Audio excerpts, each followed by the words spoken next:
It is my privilege to be here this evening with Jack Ma, one of the great entrepreneurs of our time, of course, the founder of Alibaba. And we have so many things to talk about over the next half an hour. And of course, we also want to try to get to your questions as well. We're going to talk about Alibaba, of course, but also China, the Trump world that we all live in, globalization, trade, and so many other issues. But first of all, thank you, for joining us. Yeah. Let me start with this, which is to say that you just spent some time inside Trump Tower and went to go visit with Donald, our president-elect in the United States. Tell us about that meeting. Well, it's a very productive meeting, much better than I thought, than I expected. What did you expect? Well, I heard a lot, and I watched, like everybody, I watched all the news and heard a lot about him. So when I go inside, I saw, anything that, but he's very sort of open-minded, listen what I talk. So I think I'm very happy about results. And finally, when he said, he said, Jack, let me walk you down. So it seems he's very happy about the results we had. Can I ask, how does a meeting like that happen? Do you call him? Does he call you? Well, how does this take place? Well, that's the question I'm asking myself. Because someday I got some requests from people say, Jack, do you want a meeting the president-elect? I say, is that true or not? Because I'm not ready for that. Because I don't know what to talk about. And then a few days later, I got another request. I got several requests, and then I saw one email with a friend, and it's very sort of specific. I thought about it. I think, yes, maybe I should go and have a talk. And at least I think President-elect Donald Trump would be happy to hear what I want to talk about. So I went. And what did you tell him? Talk about the small business, talk about agricultural products, talk about the trade between China and the USA. We especially focus on telling about how can we bring the small business in America, sell them to China, to Asia, through our network, which can create a lot of jobs for them. And you committed to create what you say is going to be 1 million jobs in the United States over the next 5 years. Yeah. Now, that's not a million jobs that Alibaba itself, but you're not hiring 1 million people. No, we totally, Alibaba employee put together is like 45,000 people. We cannot hire 1 million. I cannot imagine I can manage 1 million people.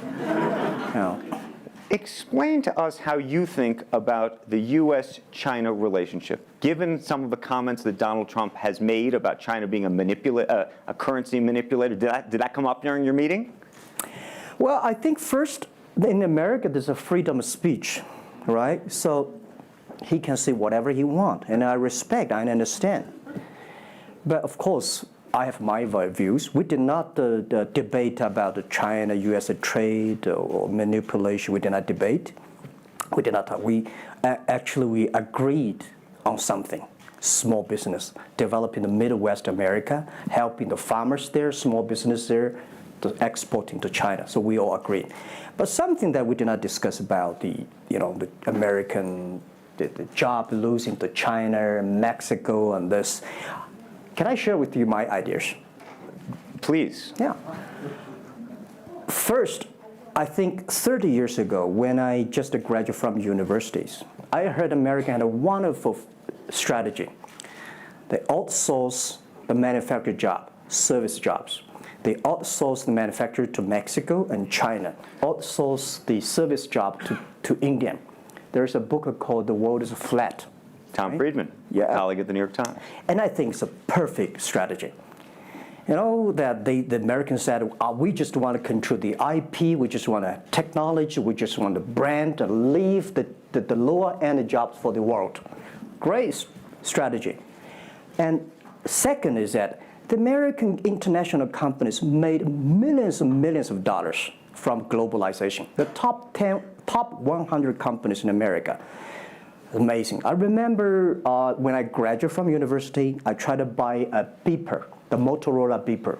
Cost me $250. My pay at that time is $10 a month. as a teacher. And the cost of making that beeper is only $8 for a chip. Right. So past 30 years, IBM, Cisco, Microsoft, they made tons of money. The profit they made are much more than the 4 largest banks in China put together, the China Mobile Phone, China Unicom, and whatever you name it, put together. Still, these multinational companies made more money than. So their market cap grew more than 100 times in the past 30 years. But where'd the money go? This is what I'm curious, because as a business people, I always care about the balance sheet. Where's the money coming? Where'd the money go? Past 30 years, the American had 13 wars, spending $14.2 trillion. The money going there. What if they spend a part of that money on building up the infrastructure, helping the white collars and the blue collars? No matter how strategy good it is, you're supposed to spend money on your own people, right? Not everybody can pass Harvard. Like me, they're not good at education, right? We should spend money on those people who are not good at schooling. And the other money, which I'm curious about, is that when I was young, I heard America is about Ford and Boeing, those big manufacturing companies. Last 10, 20 years, I heard about is Silicon Valley and Wall Street. The money go to the Wall Street. And what happened? Year 2008. The financial crisis wiped out $19.2 trillion USA alone. They wiped out all the white collars and destroyed 34 million jobs globally. So what if the money is not Wall Street? What if the money spent on the Middle East, Middle West of the United States, developing the industry there? That could be changed a lot. So it's not the other countries steal jobs from you guys. It is your strategy. Okay, but you do not distribute the money and things in a proper way. This is what I. And now we're having a backlash. And that backlash is a rebuke of globalization. And so much of the conversation, frankly, that we have here, and that backlash is happening in the United States. But I will say President Xi was here yesterday. You had lunch with him. And he was quoting Abraham Lincoln. What did you make of that? Well, I would say that globalization is a great stuff. It's the USA, it's developed countries to teach us how to do globalization. I remember 2002 or 1 before China joined the WTO, everybody in China was worried. Me, I was worried. Because what if all the international products come to China, destroy our industry, and we have to lose a job? So convinced China, after 20 years, then you guys are telling, say, this is a terrible thing. I believe globalization is good, but globalization needs to be improved. This is Donald Trump, president-elect, want to solve it, the problems. That globalization, I think, should be inclusive globalization. In the past 30 years, the globalization was controlled by 60,000 big companies. 100 years ago, globalization was controlled by several kings and emperors. What if next 30 years we can support 6 million business doing business across the board? What if in next 30 years we can help support 20 million small business can do business across the board? So this is something which I believe globalization should be inclusive. And do you think that the words of President Xi will happen in reality, which is to say that China has largely acted on its own behalf for many, many years, and now is effectively saying that the U.S. needs to continue acting on everybody else's behalf? Yeah, I think, the world needs some, Mr. Xi yesterday said, it's a wonderful time, it's a bad time, or the worst time. The world needs a new leadership, but the new leadership is about working together. This is what I understand. We do not necessarily need one specific leader to teach us what to do, what not to do.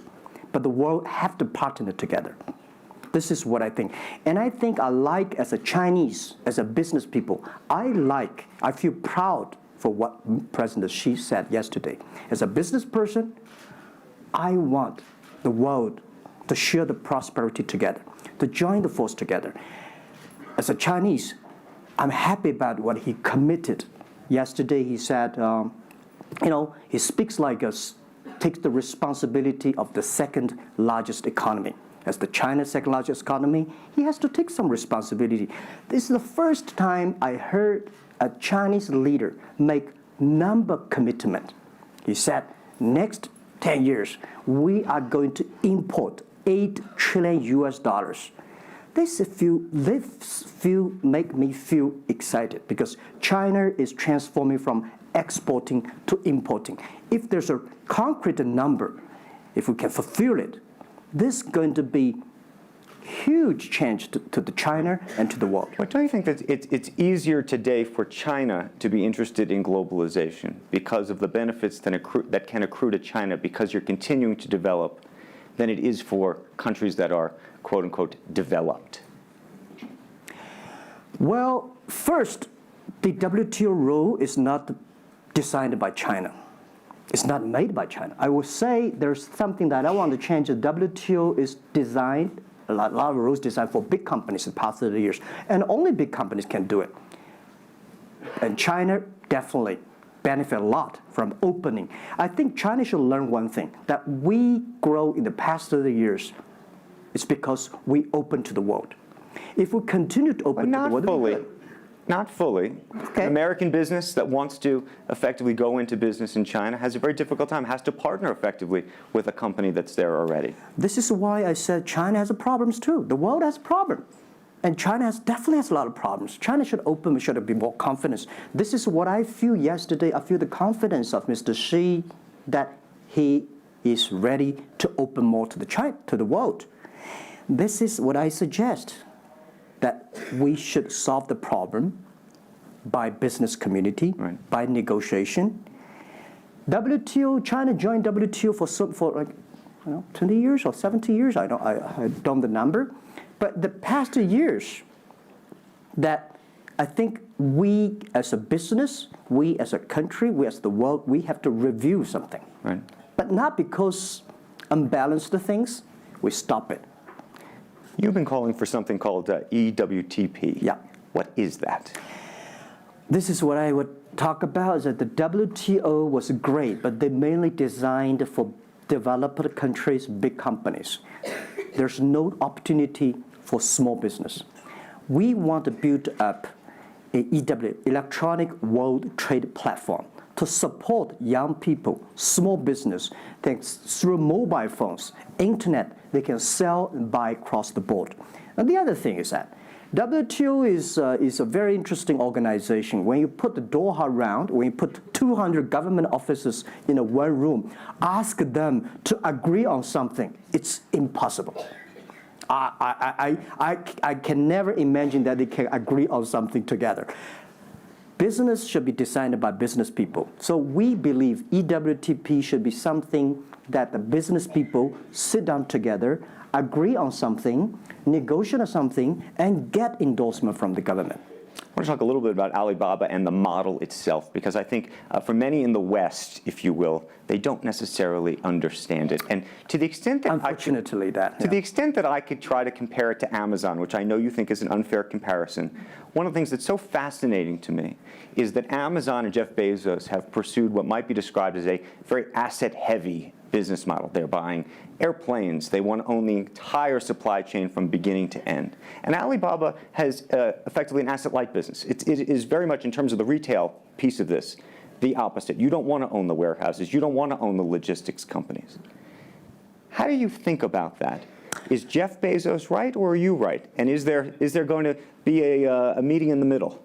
I hope both are right.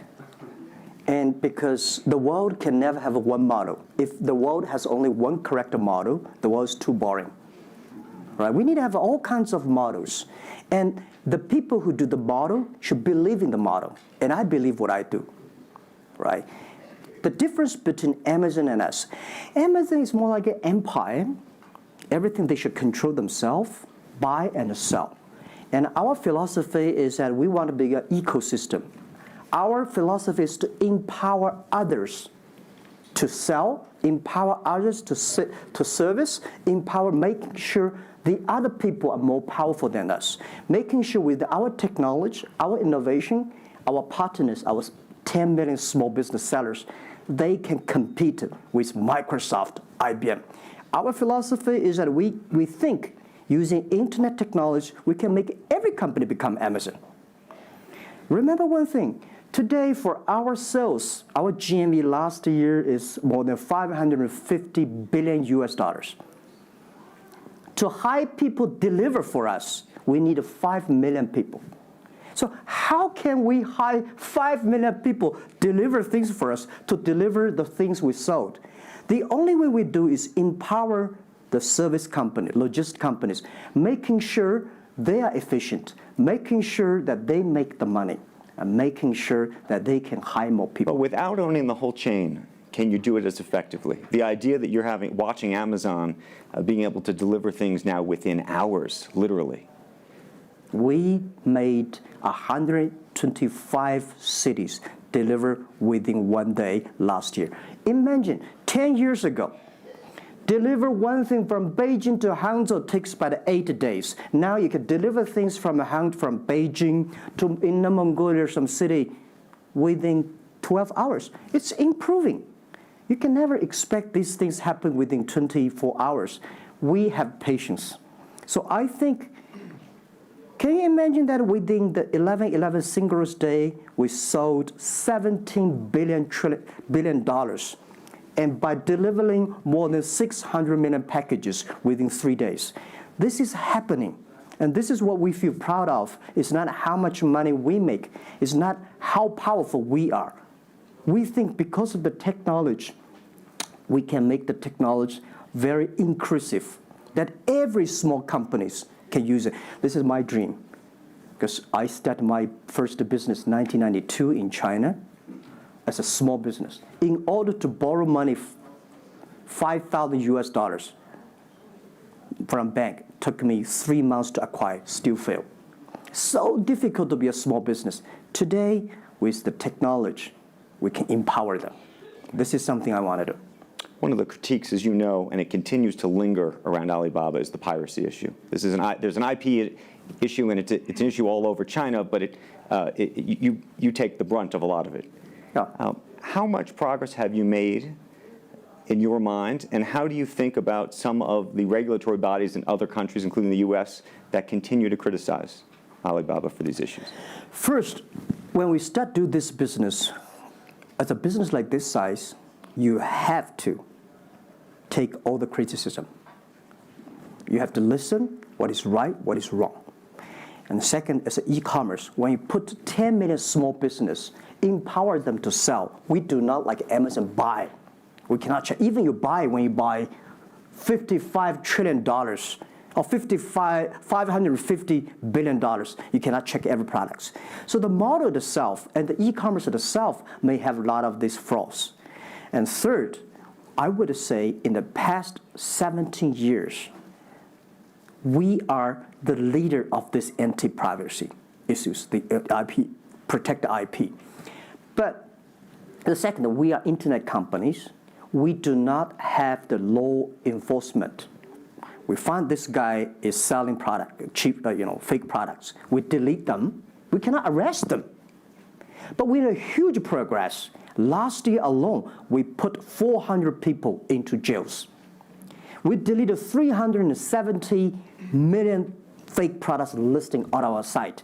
I would say we are the leaders, and we are using the big data to check who's buying, who's manufacturing, who's selling, what is the address. So now I'm happy about the whole world, especially China, all the government organization, start to realize the issues. So I would tell you, good thing is that today, when you go to those criminal group, which I call them criminals, those fake products manufacturers, sellers. You've praised the quality, though, of some of these. I would talk about it later, right? Those criminals said they can go anywhere but not Taobao and Tmall, because using our data, we trace where they are, who they are, what's the address, what the amount. and we will deliver this to the police station and working with them to arrest them. The quality issues is something I want to share with the people. It's not about praising the fake products. I want to say that for so many years, those branded companies, you have to be very careful because the fake products, their quality improving is scary. That is the difference between us. Because when you find guys, the people said this is fake, and you have to find people, you have to find a third-party institution to check it is fake or not. We find sometimes the quality is better. And I tell you, another thing is even scary. There's one branded company. He said, we are selling fake products. We check everything, there's nothing wrong. So we say, what is wrong? So we buy the products from his flag shop and deliver to them. They say, it's a fake. You know what I'm saying? Yep. We buy things from the flag shop of this brand and deliver back. It's the fake products, they say. So it's a bit confusing. Right. This is fighting against the fake products is the war against the human greediness. It's not easy, you cannot finish it, but you have to continue to fight. And I want to say we put 2,000 people, 1 billion RMB every year fighting against that. It can never finish the war within 2 years. But I'm happy, whether people criticize me, criticize us, the most important is that we are happy about the progress we made. Right. But if people praise me, so, when people say, Jack, you're wonderful, I know I'm not wonderful, right? Oh, Alibaba's great. We are not great. We are just a 17-year-old company. But when people say, you're doing nothing, no, we're doing a lot of things. But you don't have to argue. You don't have to debate. You do what you believe. One of the things you mentioned was using big data on the piracy side, but the other thing that you're using a lot of that big data to do is provide credit and effectively banking the unbanked. And what's so fascinating to me, and I hope you'll share it, is we've talked about the Sesame credit. Yep. How you are able to use big data effectively to figure out who deserves credit and who doesn't in a marketplace where some of these people had no credit history before. Okay. Well, before we do that, we had a system called Teach Computers to learn how to anti-fake products, teach the computers to learn how to, because we have Alipay, a lot of people try to using all the ways to cheating. So we teach the computer how to do that, the cheating things. So we've been doing that for 10 years. Until now, there's called artificial intelligence, because we've been doing that. We are a data company. 8 years ago, we said to ourselves, Alibaba should not be an e-commerce company. We should be a data company because we have the data from consumers, we have data from the manufacturer, we have data from the logistic company and transactions. But we think how we can make a data really beneficiary to the society. What China needs is we have a lot of great people, all the small business. They are very credible, but we don't have a credit system for them. So how can we using a credit rating system based on the data we have to giving everybody a Sesame rating system? That is so powerful in the past 4 years because every individual, every small business, if they have been using our services, we give them a rating system. So we're giving loans in the past 5 years. We're giving 5 million business loans. They only borrow $5,000. 3 minutes, we can decide whether we should give you money, how much you want to give. Within 1 second, the money will be in your account. And 0 people touch, so we call it 310. And even today, the Sesame rating system become people dating. The mother-in-law want to say, hey, you want to dating with my daughter? Show me your rating system of the Sesame card. So it's so funny. We go to people want to rent a car, people want to rent a bicycle. They will say, show me your Sesame cards. Good. Because if they do not pay back, if they do not fulfill, the rating system is going to low down and they can never rent a house. This is what we want to build up, the system. That if you sell or buy fake products, the Sesame cards will show. I'm going to open it up to questions, but a final one from me. There's been a lot of speculation that you're going to get into the business of Hollywood. Your name has appeared, Alibaba Group, at the beginning of a couple of big films recently. What is the ambition for Alibaba in the entertainment world? The beginning was like this. Several years, every 5 years, we have a review for our strategy. Now, our strategy is always to look at the 30 years and 10 years. And every strategic decisions we make, we have to ask one question. Is this decision we made solve society problem? Because we believe the bigger social problem you solve, the more successful you are. So if this cannot solve any social problems, we don't do it. Second, is this project is going to be successful in 10 years? If it's going to be successful in 10 years, let's do it. If it's going to be successful in 1 year or 1 month, now more I would say, forget about it. Because why you can be successful in 1 year or 1 month? So we all have to put parallel. And 5 years ago, we had a big debate about 10 years later, 20 years, what are the things that China society and the world want? So we say happiness and health. 2H strategy. So happiness and health. We believe Hollywood, the movie industry, bring people happy. Because today, nobody's happy. Rich people not happy, poor people not happy, At least when I watch a movie, I feel happy about it, right? So I think we should partner with the Hollywood, especially like a lot of, we have a different way of living. In China, the movie, we have a lot of heroes. But China movies, heroes always dead. The American movie hero never die. If all the heroes die, who want to be the hero? So my movie, I want to make the hero live. Right, so this is, I think we should learn a lot. And it's only about 2 years, so we have another 8 years to go. I want to make our company that it's not e-commerce. It's something that giving people inspirations.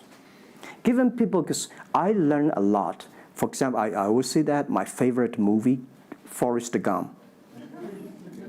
Life's tough. This is I learned, and that inspired me.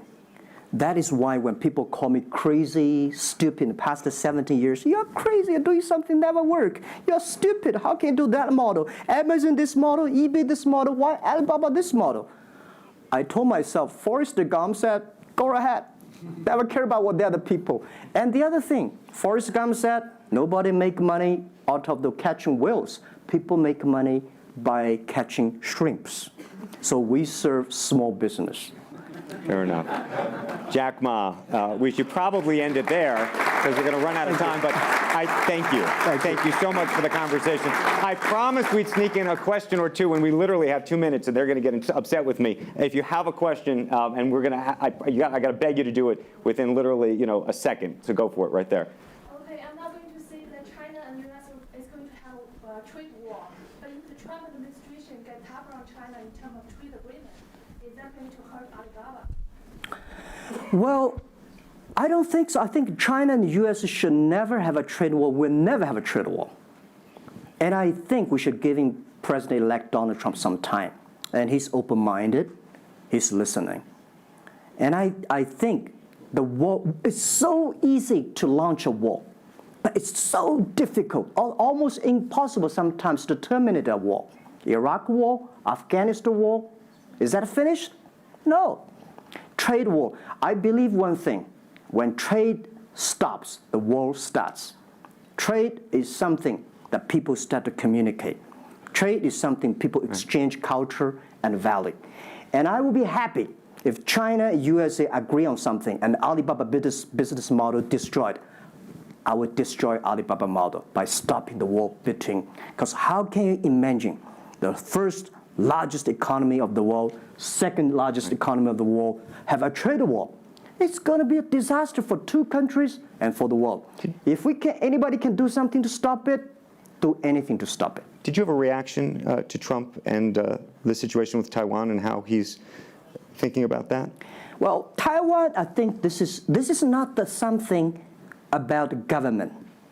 This is not something about business. This is something about people. If the Taiwan issue is the population, if you do Taiwan issue, it's like against 1.4 billion people. So this is another issue. So we're talking about trade, we're not talking about Taiwan. Very politic. Let's take one final question if we can. I think we can steal one more in. Yes, sir, right there. I'm not a politician. I try to This speak is like me, this. a credit store. How do you assure you are not messing up with people's life and you are not dictating the whole, credit kingdom or the system? Because now you are the decision makers, you are the rule makers. Okay. First, I'm not sure. People say, oh, this is uncertain world. Every day is uncertain. The only certain day was yesterday. I'm not sure about that in the future I will dictate, I will be stupid. That's why I should retire early when I'm young. That is why I have a lot of things that I dream I want to do. I want to do philanthropy, I want to be a teacher, I want to go back to school, I want to do the environment. And the world is so wonderful. Why should I be the CEO of Alibaba all the time? I'm coming to this world not to work. I want to come to this world to enjoy my life. I don't want to die in my office. I want to die on the beaches. It's a wonderful message. Jack Ma, thank you for the conversation. Well, can I say one last Yes, sentence? please. I just want to give my last advice to any people here that every government should pay attention to in the next 30 years are critical for the world. Every revolution, technology revolution takes about 50 years. The first 20 years, technology company. Next 30 years, the implication of the technology. Focus on next 30 years. The first 20 years, eBay, Amazon, Facebook, Alibaba, Google, good. The most important is that make the technology inclusive, make the world change. This is 30 years. Next, pay attention to those people who are 30 years old, because those are internet generation. They will change the world. They are the builder of the world. Third, that let's pay attention to the company who have fewer than 30 employees. So 30 years and 30 years old and 30 employees. That can make the world much better. Jack Ma, thank you very, very much. Thank you. Thank you. Thank you. Really appreciate it. Thank you. Thank you.